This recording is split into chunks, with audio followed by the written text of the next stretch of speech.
Hello बच्चों, let's read this question. The question says select the incorrect statement. इस question में हमें क्या करना है, जो इनकरेक्ट स्टेटमेंट है उसे सेलेक्ट करना है। फर्स्ट गिवन है ट्रांसजेनिक एनिमल्स को यूज किया जाता है for the study of complex factors जो कि इन्वॉल्व होते हैं इन ग्रोथ, जैसे कि insulin like growth factor.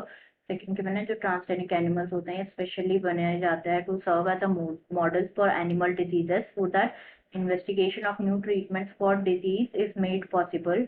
Third given है for transgenic cow Rosie produce करते हैं human protein and rich milk containing the human alpha लैक्टोग्लोबिन।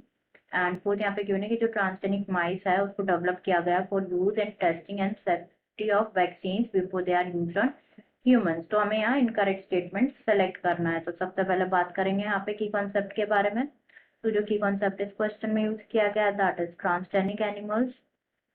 Transgenic animals, तो हमें बेसिकली यहाँ पे जो ट्रांसजेनिक एनिमल्स है ना उसके एडवांटेजेस पर डिस्कस करना है। बट पहले बात करते हैं ट्रांसजेनिक एनिमल्स क्या होते हैं। तो ये वो एनिमल्स होते हैं जिनमें क्या प्रेजेंट होता है, मॉडिफाइड जीनोम प्रेजेंट होता है।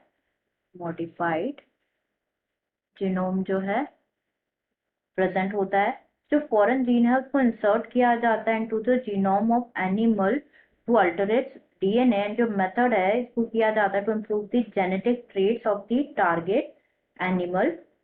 तो यहाँ पे जो है हम वन बाय वन क्या कर लेते हैं, सारे ऑप्शन डिस्कस कर लेंगे। तो यहाँ फर्स्ट यहाँ पे गिवन है कि जो ट्रांसजेनिक एनिमल्स है उसको यूज किया जाता है for study of complex factors जो कि इन्वॉल्व होते हैं ग्रोथ में, जैसे कि इंसुलिन लाइक ग्रोथ फैक्टर। तो ये बिल्कुल करेक्ट है। एक एडवांटेज है, the one of the advantage of transgenic animal is normal physiology and development. Normal physiology and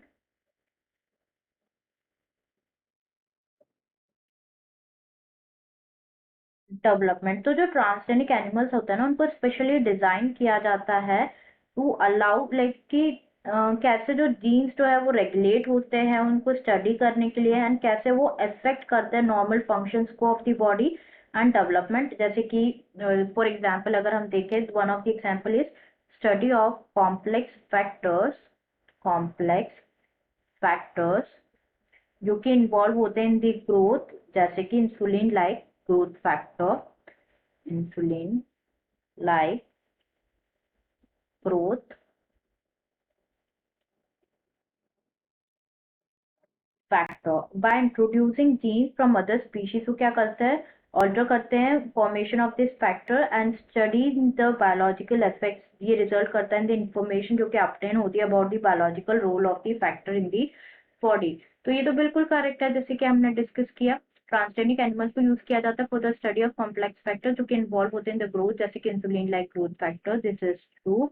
तो ये हमारा आंसर नहीं होगा, हम इनकरेक्ट स्टेटमेंट फाइंड करना है। सेकंड गिवन है ट्रांसजेनिक एनिमल्स को स्पेशली बनाया जाता है to serve as a models for animal diseases so that जो इन्वेस्टिगेशन होता है ना न्यू ट्रीटमेंट्स का फॉर डिजीजेस वो पॉसिबल हो सके। तो yes, this is also true as one of the like the other advantage is study of disease. Study of disease. तो बहुत सारे जो ट्रांसजेनिक एनिमल्स होते हैं ना उनको डिजाइन किया जाता है टू इंक्रीज आवर अंडरस्टैंडिंग कि कैसे जीन्स जो है कंट्रीब्यूट करते हैं किसी भी डिजीज के डेवलपमेंट में। एंड जो स्पेशली जो है बनाया जाता है to serve as a model for human diseases, जैसे कि गिवन है कि जो इन्वेस्टिगेशन है ना न्यू ट्रीटमेंट्स का वो डिजीजेस वो पॉसिबल हो सके। एंड टुडे जो ट्रांसजेनिक मॉडल्स है ये एग्जिस्ट करते हैं फॉर मेनी ह्यूमन डिजीजेस, जैसे कि cancer, cystic fibrosis, rheumatoid arthritis, Alzheimer's, etc. तो ये भी स्टेटमेंट यहाँ पे ट्रू है फॉर ट्रांसजेनिक एनिमल्स, तो ये भी हमारा आंसर नहीं होगा। नेक्स्ट गिवन है जो फर्स्ट ट्रांसजेनिक काउ है रोजी, वो प्रोड्यूस करते human protein and riched milk जो कि कंटेन करते थी ह्यूमन अल्फा लैक्टोग्लोबिन। तो यहाँ पे अगर हम देखें the other advantages, biological product, biological product. तो जो मेडिसिन हैं जो कि रिक्वायर होती है to treat certain human diseases वो कंटेन करते हैं बायोलॉजिकल प्रोडक्ट, जैसे कि सच जो प्रोडक्ट्स है ना वो ऑफन एक्सपेंसिव होता है उनको बनाना। तो जैसे यहाँ पे हम बात करेंगे about the first transgenic cow that is in 1997। in 1997 जो फर्स्ट ट्रांसजेनिक काउ है दैट इज रोजी, उसको प्रोड्यूस करते हैं, they produce human protein enriched milk, मतलब 2.4 ग्राम्स प्रोड्यूस होता है पर लीटर। जो मिल्क है वो कंटेन करता है human alpha lactalbumin, it contain human alpha lactalbumin, lactalbumin. And ये न्यूट्रिशनली मोर बैलेंस्ड प्रोडक्ट है for human babies than natural cow milk.